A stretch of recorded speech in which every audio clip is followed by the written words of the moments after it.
ওমর ফারুক রাদিয়াল্লাহু তাআলা আনহুর জীবনী থেকে। উনি ছিলেন ন্যায়পরায়ণ শাসক।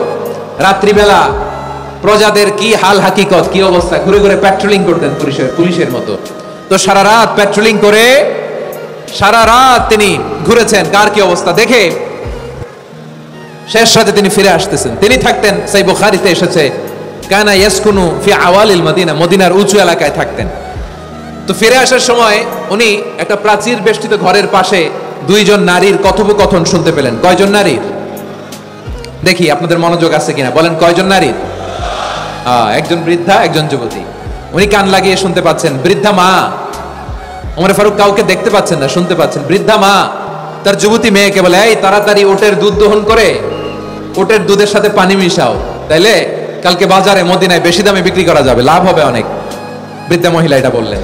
যুবতী মেয়ে উত্তরে বলে, মা আপনি জানেন না আমিরুল মুমিনিন খলিফাতুল মুসলিমিন ওমর ফারুক দুধে পানি মিশানোকে দণ্ডনীয় অপরাধ বলে ঘোষণা দিয়েছে, জানেন না?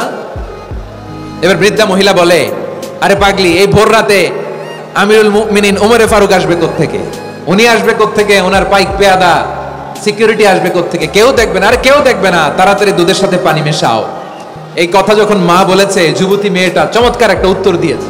তিনি বলেছিলেন, ইয়া উম্মি, ও আমার মা, লাউলা রাআ উমর লা রাআ রাব্বু উমর, ও আমার প্রিয়তমা মা, আপনি ঠিকই বলেছেন, গভীর রাতে ওটের দুধে পানি মিশালে ওমর দেখবে না, কিন্তু মা খেয়াল রাখবেন, ওমর যদি নাও দেখে, ওমরের রব কিন্তু দেখে। চিল্লায় বলেন ঠিক কিনা? দিস ইজ কল্ড তাকওয়া। লাউলা রাআ উমরু লা রাআ রাব্বু উমর, ওমর দেখে না কিন্তু ওমরের রব দেখে। চিল্লায় বলেন ঠিক কিনা? এজন্য রব্বুল আলামিন বলেন, লা তুদরিকুল আবসার ওয়া হুয়া ইউদরিকুল আবসার ওয়া হুয়াল লাতীফুল খাবীর।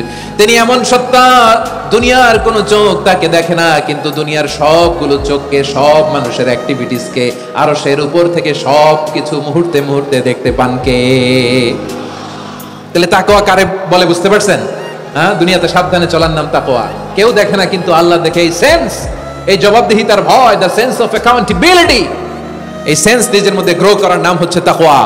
আপনি লুকিয়ে লুকিয়ে ঘরের ভেতরে অন্যায় করেছেন, পাপ করেছেন, আপনার বাবা দেখে নাই, মা দেখে নাই, স্ত্রী দেখে নাই, কিন্তু দেখেছে কে? আল্লাহর চোখ ফাঁকি দেয়া যায়? আচ্ছা বুঝে থাকলে বলেন তো, সিসি ক্যামেরার চোখ ফাঁকি দেয়া যায় কি যায় না? পুলিশের চোখ, র্যাবের চোখ, বিমানবন্দরে কাস্টমস অফিসারের চোখ, কিন্তু আমার আল্লাহর চোখ? সবাই বলেন, আল্লাহর চোখ ফাঁকি দেয়া যায়? এই সেন্সটা নিয়ে আসা নিজের মধ্যে, আমি whatever I do Allah is watching me, যাই করি আল্লাহ দেখে। লাআল্লাকুম তাত্তাকুন। রমাদানের রোজা, ইফতারি, সিয়াম, ইবাদত, সব কিছুর মধ্য দিয়ে আপনাকে খেয়াল করতে হবে যে লাআল্লাকুম তাত্তাকুন, এই স্ট্যান্ডার্ড এটা অ্যাচিভ হচ্ছে কিনা আমাদের, যাতে করে তোমরা মুত্তাকি হতে পারো, আল্লাহ ভীরু হতে পারো। তাকওয়া, এটা হচ্ছে the essence of Islam. What is তাকওয়া? তাকওয়া মানে কি? তাকওয়ার সংজ্ঞা অনেকে অনেক ভাবে দিয়েছেন।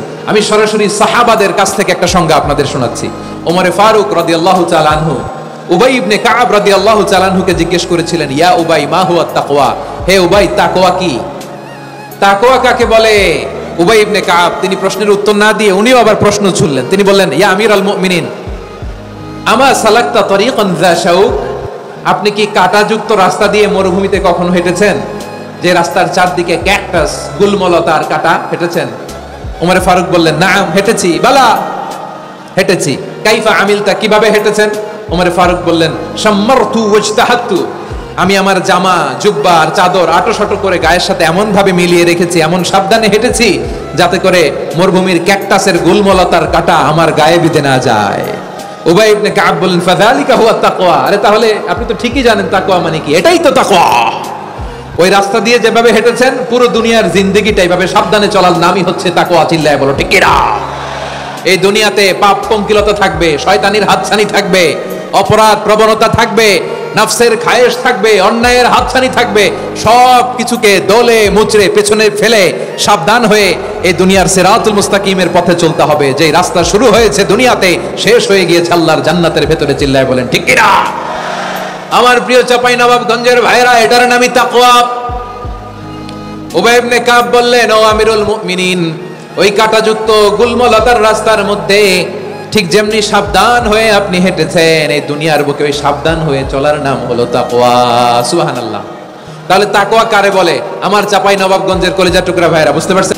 আর এই কোরআন হচ্ছে বিশ্ব মানবের জন্য পথ নির্দেশিকা, হেদায়েতের সুস্পষ্ট বর্ণনা এবং সত্য মিথ্যা পৃথক করার আসমানি মানদণ্ড রূপে জামিনে আমাদের জন্য কোরআন নাজিল করেছে কে?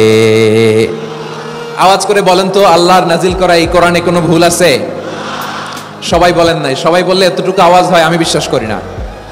গলা ছেড়ে দিয়ে বলেন, আল্লাহর নাজিল করা এই সর্বশেষ আসমানি কিতাব আল কোরআনে কোনো ভুল আছে? সন্দেহ আছে? সংশয় আছে? বিয়ন্ডলেস, বাউন্ডলেস, বটমলেস এমন কিতাব যেটা পড়ে গবেষণা করে এর তথ্য উপাত্ত ইনফরমেশন লেসন নিয়ে শেষ করা যায় না। সুবহানাল্লাহ। আল্লাহ বলেন এই কোরআনকে আমি রমাদানে নাজিল করেছি, যেটা বিশ্ব মানবের জন্য পথ নির্দেশিকা। এতে আছে হেদায়েতের সুস্পষ্ট বর্ণনা আর সত্য মিথ্যা পার্থক্য করার মানদণ্ড, কোনটা সত্য কোনটা মিথ্যা এটা কোরআন দিয়ে ডিফারেন্সিয়েট করা যায়। কোরআন হচ্ছে ফুরকান, to differentiate between right and wrong. কোনটা সত্য কোনটা মিথ্যা, কোনটা ভুল কোনটা নির্ভুল, এটা কোরআন দিয়ে যাচাই করা যায়। চিল্লায় বলেন ঠিক কিনা? এজন্য এই কোরআন দিয়ে আমাদের জীবন সাজাতে হবে। কোরআন দিয়ে জীবন না সাজালে জীবন আলোকিত হয় না। কোরআন দিয়ে পরিবার না সাজালে পরিবার আলোকিত হয় না। কোরআন দিয়ে সমাজ না সাজালে সমাজটা শান্তিময় হয় না। শুধু দুর্নীতি দমন কমিশন দিয়ে দুর্নীতি বন্ধ করা যায় না। কোরআনের আইন বাস্তবায়ন করা ছাড়া এই সমাজ থেকে দুর্নীতি বন্ধ করা যাবে না। চিল্লায় বলো ঠিক কিনা? আমার প্রিয় ভাইরা, এই কোরআন নাজিল হয়েছে রমাদান আল মুবারক, এই বরকতময় মাসে। তাই আমাদের উচিত এই মাসে আসন্ন যে রমাদান আল মুবারক, এই রমাদানে কোরআনের সাথে নিজেদের সম্পর্ককে বাড়ানো। আমার প্রিয় চাঁপাইনবাবগঞ্জের ভাইয়েরা, আমরা কি আসন্ন রমাদানে কোরআনের সাথে আমাদের অ্যাটাচমেন্ট সম্পর্ক বাড়াতে চাই? চান সবাই? আপনি কি জানেন কোরআন নিয়ে কোন ফেরেশতা পৃথিবীতে এসেছিল? জানেন? ফেরেশতার নাম কি বলেন তো? জিবরিল আলাইহিস সালাম। একটু খেয়াল করে শুনেন, কান দুটো খরগোশের কানের মতো খাড়া করে আমার দিকে তাকান। সাইয়েদনা জিবরিল কোরআন নিয়ে এসেছেন, ফলে উনি হয়েছেন শ্রেষ্ঠ ফেরেশতা। বিশ্ব নবীর উপর কোরআন নাজিল হয়েছে, তাই তিনি হয়েছেন শ্রেষ্ঠ নবী। রমাদানে কোরআন নাজিল হয়েছে, তাই রমাদান হয়েছে শ্রেষ্ঠ মাস। কদরের রাতে কোরআন নাজিল হয়েছে, তাই কদর হয়েছে শ্রেষ্ঠ রাত। আমরাও যদি কোরআনের সাথে সম্পর্ক বাড়াই, আমাদের মর্যাদাও এরকম, আমাদেরকেও শ্রেষ্ঠ মানুষ বানায় দিবে কে? এজন্য কোরআনের সাথে সম্পর্ক বাড়াইতে রাজি আছেন তো?